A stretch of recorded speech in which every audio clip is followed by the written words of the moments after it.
Qu'est-ce qui se passe dans des zones occupées par les insurgés du M23? L'on a dénombré ces derniers temps par les Nations Unies qu'il y avait un nombre important de personnes qui ont été enlevées dans des hôpitaux. Et c'est vrai. Alors, nous avons un élu, un notable du Nord Kivu qui a pu faire les monitoring. Avec lui, nous allons essayer certainement d'analyser ces thématiques. Bienvenue, M. Jean-Baptiste Kasekwa-Mouindo. Merci David. Vous portez bien. Oui, assez bien. Assez bien. Assez bien parce que comme vous l'avez introduit, ce qui se passe en ville de Bukavu. Bukavu. À Bukavu, oui. Ce qui se passe à Goma, ce qui se passe dans les Rutshuru, les traitements réservés aux déplacés de guerre qui avaient fait 2 ans dans des cas autour de Goma et qui ont été contraints de retourner. Comment sont-ils accueillis par des cadres du M23 AFC qui se comportent comme des monarques dans des zones de retour? Ce qui se passe à Mahagi, vous suivez les cris de détresse. Oui, mais à Mahagi, il n'y a rien là-bas. À Mahagi, c'est l'armée ougandaise qui est entrée. Et quand cette armée est entrée, il n'y a pas de violation, c'est les calmes. La population observe impuissant qu'une armée étrangère entre sur le territoire congolais. C'est dans le cadre d'une opération conjointe. Opération dite conjointe, c'est un militaire ougandais qui descend, qui ouvre la barrière. Il n'y a pas d'autorité congolaise pour accueillir. La population congolaise n'est pas bête. Elle comprend que l'État congolais affiche une impuissance criante et que, manifestement, l'Ouganda s'est dit, nous ne laissons pas le Rwanda prendre seul tous les morceaux du grand éléphant Congo. L'Ouganda vient pour prendre ce morceau et cela suscite des craintes. Qu'est-ce qui se passe dans le territoire de Beni où les ADF poursuivent allègrement les tueries, mais particulièrement, comme vous l'avez bien dit, ce qui se passe à Goma atteint son paroxysme. Du 26 au 31 janvier, Goma a vécu 5 jours d'offensive en pleine ville. La ville a connu un carnage. Le bilan préliminaire des services des Nations Unies, des missions, a fait état de au moins 3000 morts. Mais ce qui est beaucoup plus occupant aujourd'hui, c'est que du 1er février au 24 février, jour pour jour, la moyenne des personnes tuées en ville de Goma est de 5 personnes.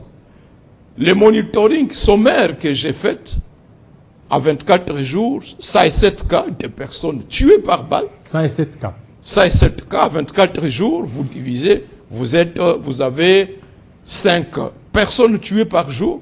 Mais vous avez des dates où on a dénombré 30 personnes tuées en un seul jour, 20 personnes tuées.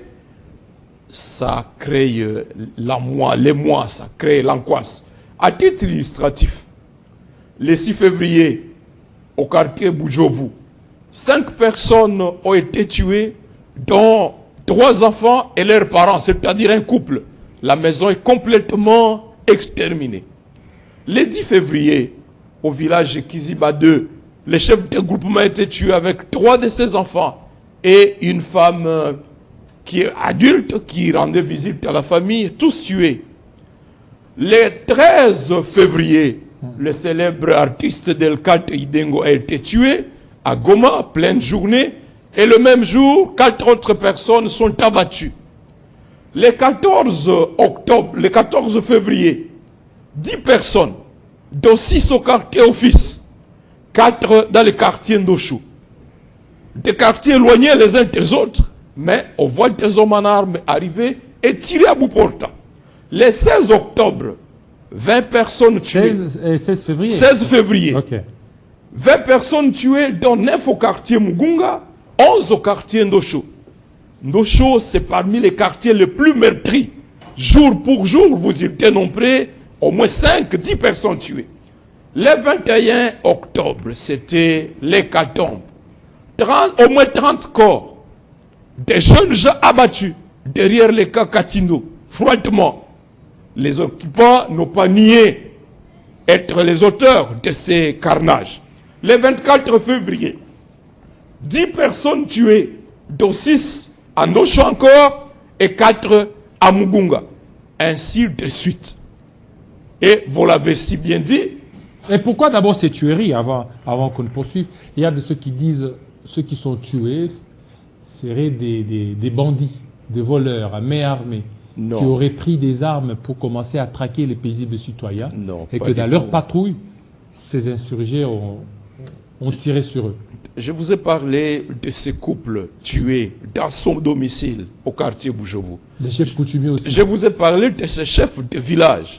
Ces 30 jeunes gens, ils étaient en train de faire le sport un matin et on les retrouve au tir sur eux. Il y a beaucoup de cas de personnes nommément identifiées.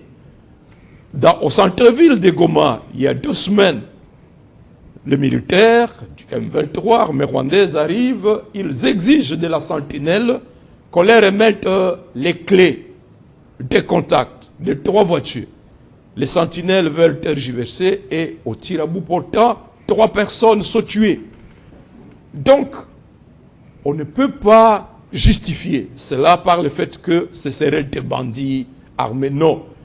Ceux qui occupent la ville, ils ont tenu une conférence de presse depuis le 30 janvier. Ils assument la pleine responsabilité de tous les crimes qui se passent dans la ville. Au-delà de ces cas ciblés de tueries, vous avez maintenant des cas des opérations de ratissage réalisées en pleine nuit dans des centres hospitaliers. Dans l'hôpital Hill Africa, ils ont emporté pas moins de 40 personnes. Tous les malades terrorisés pendant la nuit. Et il faut le tour de tous les services. À l'hôpital Sebeka Ndosho, vous avez suivi les images dans toutes les chaînes. 116 personnes, des malades, des gardes malades. On raconte que même des malades qui avaient subi des opérations chirurgicales, dont les plaies étaient à voie de cicatrisation, sont pris de leur lit, jetés dans des jeeps, dans des endroits sans traitement. Donc, les condamnés à la mort. Des crimes de guerre, des crimes contre l'humanité inacceptables. Non seulement ça, maintenant, le pillage systématique des voitures. Il est difficile aujourd'hui à Goma de trouver une voiture Land Cruiser, TXL, Noah, Sarf. Toutes les voitures sont emportées, franchissent la grande barrière vers le Rwanda. Les voitures sont vendues au Rwanda. Quelles sont les raisons? Parmi ces voitures, on a emporté 15 voitures de la direction provinciale de la santé. Des voitures d'un service de la santé qui intervient à faveur de toute la population. Des Land Cruiser emportées. Quelles sont les raisons? Première raison, de mon point de vue, ils veulent neutraliser toute personne hostile à l'occupation de la ville. Toute personne susceptible de dire non aux violations des droits de l'homme, eh bien, il faut qu'il soit neutralisé. Deuxième raison, j'avais déjà dénoncé en février 2023 le danger que représenteraient les discours que le gens de M23 étaient en train de répandre à l'intention des recrues qu'ils étaient en train de former à Tchanzu et dans d'autres centres. Il leur disait à guise de motivation que les jours où ils prendront le contrôle de la ville de Goma, chaque combattant devrait se rémunérer par le pillage des biens. Et chaque combattant. Chaque combattant. Du M23. Du M23. Et ce n'est pas nouveau. Vous vous rappelez que en 2002-2003, l'opération Effacer le tableau, les commandants disaient que si jamais ils prenaient le contrôle des beignets de Boutembo, chaque combattant devait se rémunérer par le pillage. Et c'est ce à quoi on assiste à Goma. Alors, non seulement à Goma, disais-je, vous suivez les cris de détresse qui viennent de la ville de Bukavu. Chaque jour où l'on ramasse des corps dans des avenues, des corps de personnes tuées à bout portant, des voitures de particuliers ravis. Vous avez attendu les cris d'un pasteur un dimanche, oui. Pendant que les fidèles sont au culte, eh bien, les nouveaux occupants arrivent, ravissent les clés de contact et emportent des voitures, destination inconnue. Bref, ce que vivent ces populations-là sont des crimes contre l'humanité. Il est urgent que l'initiative SCC 5 s'accélère pour que, comme l'a proposé Martin Fayoulou, avant qu'on arrive à cette initiative, il y a aussi les enlèvements dans différents hôpitaux. C'est ce que je venais de te dire. Dans l'hôpital Hill Africa, 43 personnes ou 45 enlevées. Dans l'hôpital CBK Ndosho, il y a de cela 3 jours, 116 personnes enlevées la nuit, y compris des gardes malades, des malades. Cette nuit, ils ont encerclé l'hôpital CBK Virunga. Dieu merci, ils ne sont pas rentrés. Peut-être que... Ils ont encerclé. Ils ont encerclé l'hôpital. Pour terroriser Pour terroriser, probablement qu'ils voulaient aussi entrer pour faire ce qu'ils appellent l'opération de ratissage au sein de l'hôpital. Probablement que la direction politique du M23 AFC aurait peut-être été saisie et a interpellé ces gens-là de reculer. Donc, ce qui se passe, c'est une situation insupportable. On veut contraindre tous les jeunes à fuir Bukavu, à fuir Goma. On veut contraindre toute personne qui se montre hostile à l'occupation, les réduire au silence. Et ça, c'est inacceptable. Est-ce qu'il y aurait aussi de recrutement forcé?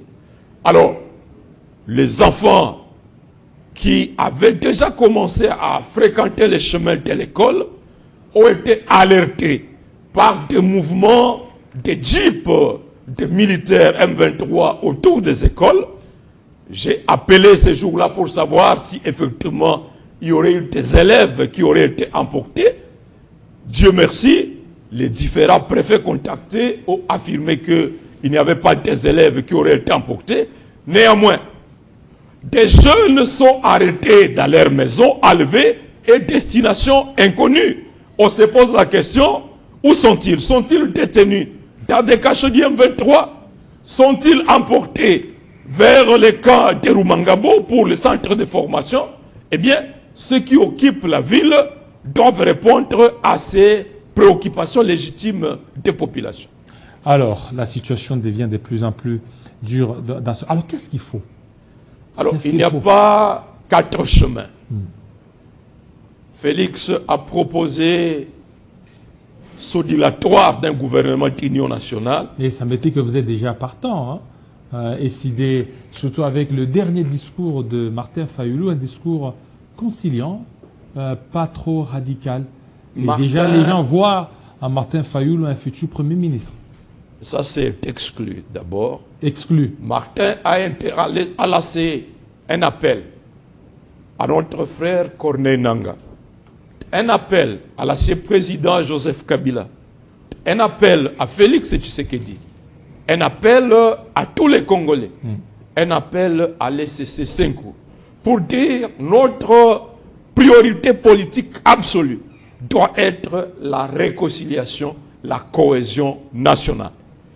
Pour dire que l'initiative SCC 5 est une opportunité unique. Et je salue ce que l'ancien président a dit dans son interview en Namibie, qu'aucun médiateur étranger ne peut prétendre mieux connaître les problèmes du Congo que les Congolais eux-mêmes. Et donc, nous devons tous soutenir l'initiative des pasteurs, des évêques, avec la collaboration des pasteurs des églises de réveil, pour que rapidement on se retrouve autour d'une table.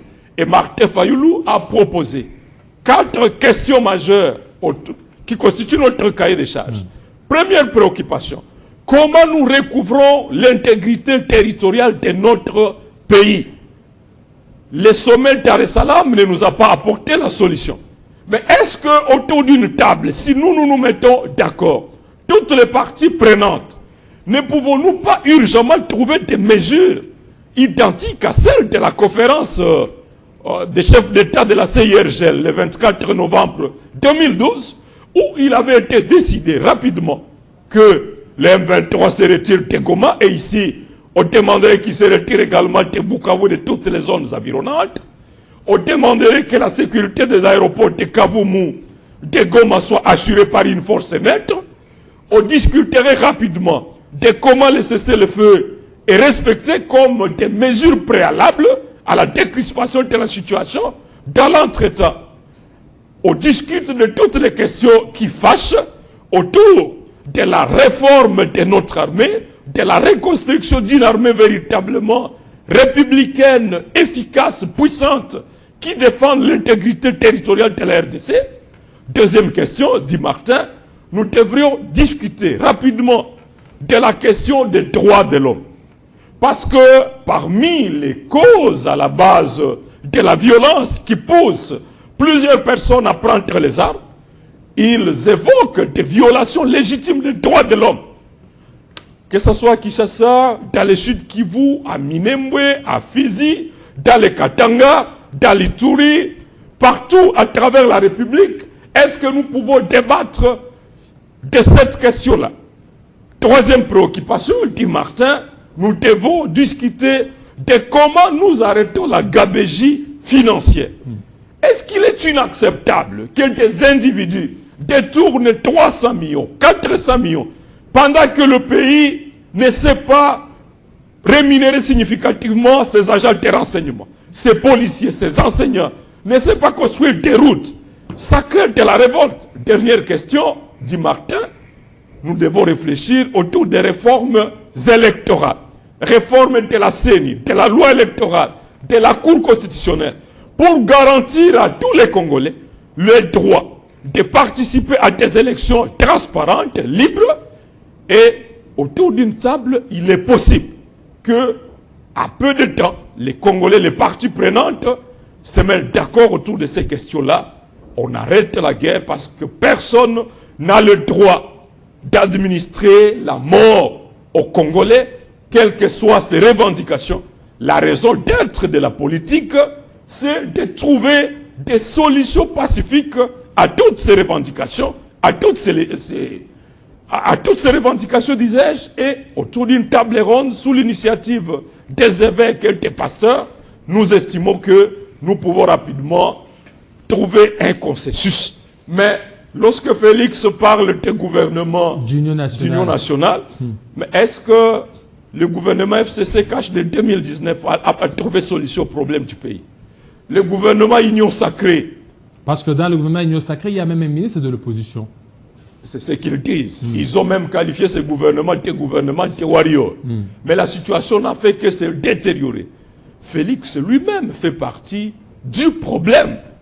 Martin Fayoulou est tendre au nom de la réconciliation nationale. Il invite toutes les parties. Mais en réalité, si nous ne plaidions pas pour la cause de la réconciliation, eh bien, pour Félix, on devait carrément exiger la démission.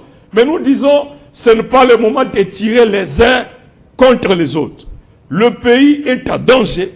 Ce que nous avons été plus important, c'est la République. Retrouvons-nous autour des évêques. Mais si Félix continue à se montrer un obstacle à la tenue de l'initiative de l'SCC-5, eh bien, ce sort devrait être tiré par l'Assemblée des Congolais. Voilà, monsieur Jean-Baptiste Kassekwa, il y a les évêques qui sont là. Vous appuyez la démarche des évêques. Absolument. Mais cette démarche est vraiment contestée. Le chef de l'État l'a dit, qui n'a mandaté personne. Cela a été relayé par le ministre des Communications, Mouyaya. Est-ce que vous pensez que ces démarches ont la chance de réussir? Nous n'avons pas d'autre choix.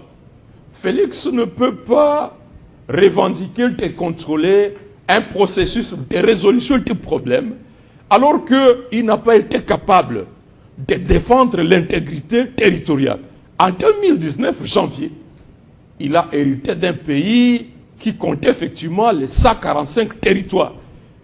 Alors qu'il n'a pas été capable, disais-je, de défendre l'intégrité territoriale, il ne peut pas se prévaloir de contrôler le processus de résolution de la guerre actuelle. Non, il fait partie du problème.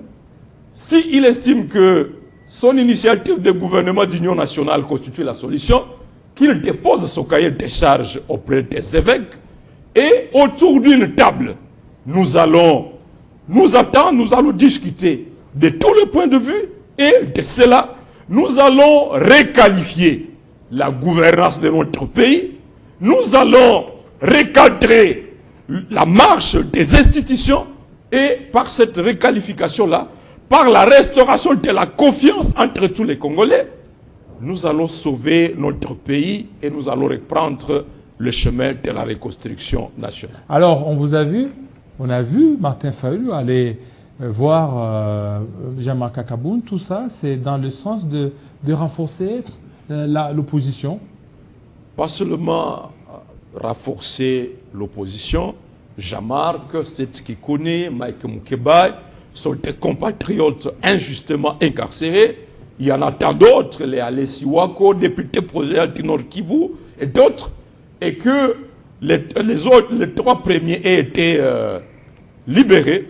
Eh bien, Martin Fayulu et tous les compatriotes de la Mouka se sont dit, allons remercier Dieu, allons encourager Jean-Marc. Ce matin, c'était Jean-Marc, c'était Mike Moukebaï qui est venu saluer son aîné, Martin Fayulu.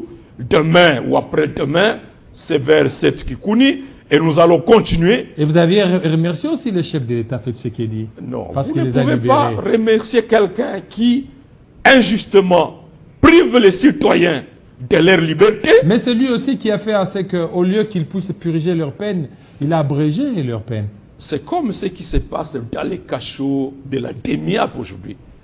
Des cachots qui sont sous le contrôle direct de la présidente de la République. Mais est-ce que vous avez été là? Mais nous avons des témoignages accablants. Bon, écoutez. Autour de la cellule appelée Guantanamo. C'est un mouroir. Des Congolais sont en train de mourir. Bon, ça c'est vous qui les dites. Hein. Il faut avoir des preuves. Alors, j'étais en train de dire, par rapport à d'autres opposants, il y a aussi Katumbi, il y a aussi Joseph Kabila. Quand est-ce que Martin ira le voir? Mais Martin Fayulu a rencontré Moïse Katumbi à Bruxelles. Nous rencontrons à Bruxelles, oui, en octobre dernier. Nous nous rencontrons avec le secrétaire général de PPRD, Emmanuel Chaltari. Mais ce n'est pas Martin Fayulu qui pilote l'initiative de la médiation. Je pense que les évêques et les pasteurs, dans leur agenda, ont certainement rencontré le délégué de l'ancien président. Ils ont rencontré Moïse Katumbi et tout son staff. Ils ont même été à Goma. Ils ont été à Nairobi. Certainement qu'ils seront à Luanda, à Kampala. Ils ont été en Belgique. Bref, les évêques et pasteurs font un effort pour rencontrer, mobiliser le plus grand nombre possible et ce serait incompréhensible que Félix soit le seul à se dresser en obstacle à cette initiative. Alors aujourd'hui on a vu les évêques qui sont allés, ils ont vu Kaguta Museveni, ils verront le président angolais, ils ont vu le président rwandais, ils ont vu le président brazzavillois, mais vous prenez les processus de Kinshasa. Pourquoi les évêques partent là partout au lieu seulement de se limiter entre Congolais? Bien, ils sont suffisamment intelligents pour comprendre la nécessité d'un soutien régional, d'un soutien continental aux initiatives lancées en interne par les Congolais. Je vous disais tantôt qu'en 2012, la CIRGL avait pris des résolutions fortes à Kampala qui avaient obligé les M23 à l'époque de libérer la ville de Goma en 48 heures. Quoi de plus normal aujourd'hui que les évêques et pasteurs aillent rencontrer Museveni pour avoir sa compréhension et solliciter son soutien, son implication dans la démarche que pilotent nos pasteurs, qu'ils aillent rencontrer, ils ont été à Nairobi, rencontrer le président de l'EAC, qu'ils aillent en Angola ou partout ailleurs rencontrer le président de la SADC, eh bien c'est tout à fait normal parce qu'aujourd'hui, la crise que connaît notre pays a pris un relief de loin plus inquiétant que celui de décembre 2016, par exemple, lorsque nous avons fait le dialogue de la Saint-Sylvestre. Il n'y avait pas de crise militaire, il n'y avait pas de provinces occupées, il n'y avait pas de cessez-le-feu à faire respecter peut-être par des contingents qui devraient venir des pays voisins ou de l'Union africaine ou qui vont nécessiter les concours de la communauté internationale. Donc il est tout à fait indiqué aujourd'hui, au regard de la gravité de la crise, au regard de la menace existentielle qui guette notre pays, que nos pères spirituels fassent des tournées, sollicitent, mobilisent un large soutien. Et cela, disais-je, si par exemple, dans les plus brefs délais, cette initiative des évêques se tient, c'est que nous appelons le processus de Kinshasa, et qu'au bout de ce processus, toute la communauté internationale est témoin de la réconciliation entre les Congolais. Toute la communauté internationale est témoin qu'une fois pour toutes, les Congolais ont crédibilisé le leadership de leur pays. Ils ont tracé un chronogramme pour une transition, pour la reconstruction de leur pays. Eh bien, si un acteur interne va se retirer de ce processus, il va subir non seulement la sanction de l'Assemblée des Congolais, mais également tous ces pays qui sont pris en témoin, pris en appui à cette initiative, devraient être disposés à nous accompagner pour contraindre toutes les parties à alors vous ne donnez pas la chance le processus au niveau sous-régional. SADC et AC, là on a même désigné 3 facilitateurs. Alors, c'est ce qu'ils appellent le processus combiné Luanda-Nairobi. Comme l'a dit l'ancien président, disais-je, est-ce que c'est Uhuru Kenyatta, est-ce que c'est Benjamin Olusegun Obasanjo qui maîtrise mieux les problèmes du Congo que nos pères spirituels? À moins que Félix ne nous dise, j'ai suivi Patrick Mouyaya qui disent que le gouvernement est disposé à négocier avec l'M23, mais strictement dans le cadre du processus de Nairobi. Autrement dit, parce que le processus de Nairobi c'était destiné aux groupes armés. Or, tous les autres groupes armés sont déjà dans ce que le gouvernement appelait le Wazalendo, donc derrière les FARDC, derrière le gouvernement. Il ne reste que l'M23. Autrement dit, le gouvernement veut nous dire qu'il veut engager des négociations directes avec l'M23 et se retirer du processus de Kinshasa. Mais si telle est la démarche du gouvernement du régime de Félix, nous nous inscrivons à fond contre cette démarche. La crise a atteint des proportions telles qu'il faut un consensus entre tous les Congolais. Les cruautés qui sont commises à l'Est créent des fossés dans les cœurs des Congolais, de sorte que la gestion de la situation post-conflit sera tellement délicate, il faut qu'un consensus soit retrouvé entre tous les Congolais. Là où j'interpelle nos pères spirituels, c'est d'accorder l'urgence à la démarche de la table ronde.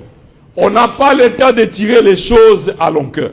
Nous n'avons pas le droit de tomber dans le piège de l'usure dans laquelle beaucoup d'acteurs voudraient nous plonger. Parce que si par exemple la guerre atteint le Katanga, est-ce que nous avons intérêt d'assister à une destruction de l'économie de cette province? Est-ce que nous avons intérêt de compter à nouveau des morts dans d'autres provinces? Parce que pendant que nous parlons, les bruits des bottes ne s'arrêtent pas sur le terrain. Des menaces vers Butembo, des menaces vers Walikale, des menaces vers Uvira. Et donc, il est impérieux que les évêques, les pasteurs, à côté de l'urgence, mais également que toutes les parties prenantes soutiennent cette initiative, et ici, principalement, M. Félix, qui semble tenir encore un langage pas clair, alors qu'il va également de son intérêt que la paix soit retrouvée sur toute l'étendue de la République, que la cohésion nationale soit rebâtie afin de mettre fin à l'agression contre notre pays. Merci. Et de redonner à notre pays Merci. toutes les chances de se reconstruire. Merci beaucoup Jean-Baptiste Kassekwa, surtout de votre passage. Et tout de suite, un jeune, celui-là, c'est Nicolas Kayembe. Tout de suite.